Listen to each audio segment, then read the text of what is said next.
छुई मुई का पौधा छूने से क्यों सिकुड़ जाता है और कुछ देर बाद क्यों सामान्य हो जाता है, ये कैसे संभव है?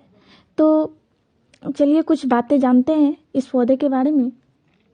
जब हम इनकी पत्तियों को छूते हैं ना, तो पत्ती की कोशिकाओं में मौजूद पानी की काफ़ी मात्रा पतली दीवारों वाली सेल से होकर तने में चली जाती है। फिर इनकी कोशिकाएं जो है वो सिकुड़ने लगती है और पत्तियों का जो तनाव होता है वो समाप्त हो जाता है, जिससे उसमें ऐंठन पैदा हो जाती है। फिर वे बंद हो जाते हैं। आप देख सकते हैं कि पत्तियों को छूने के बाद कैसे बंद हो रही है।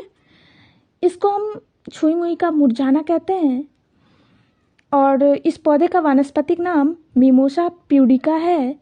और कुछ साइंटिफिकली बात है इस पौधे के बारे में। जब छुई मुई के पौधे को छुआ जाता है तब इसके तना में से पोटेशियम व कुछ अन्य रसायन निकलते हैं, जिसके कारण सेल्स के वैक्यूम में से पानी बाहर निकलने लगता है और सेल्स के अंदर प्रेशर कम होने लगता है, जिसके कारण पत्ते मुरझा जाते हैं। ऐसा इसलिए होता है क्योंकि यह पौधा का अपनी सुरक्षा करने का एक तरीका है। इस पौधे की जो प्रवृत्ति होती है वो थोड़ा शर्मीली होती है, इसलिए इसकी पत्तियां किसी के भी संपर्क में या प्रेशर पाते ही या तेज फूंक मारने से सिकुड़ कर बंद हो जाती है। तो इस पौधे का कुछ अन्य बातें भी जान लें।